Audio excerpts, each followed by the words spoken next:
How to use SD card as internal storage in Android. What's up everyone, welcome back to another quick tutorial. In this video I'm going to show you guys how you can use your external card as your internal storage. So that means if you are trying to download anything and then it's by default saved to internal storage, but in this video I'm going to show you how you can make it download on your external card as well.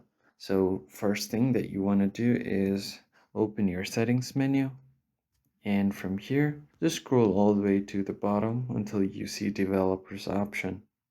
But before we go any further, make sure to hit the like button and subscribe to the channel. Don't forget to turn on the bell icon so you don't miss out on new videos.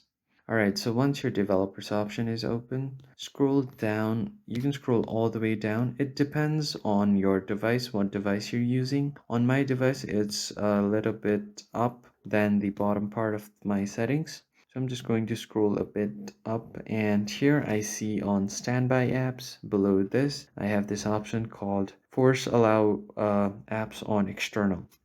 So what this will do is makes any app eligible to be written on external storage. So if you have any external storage in your device, like any SD cards or hard drives, then it will allow the app to be written on the external storage.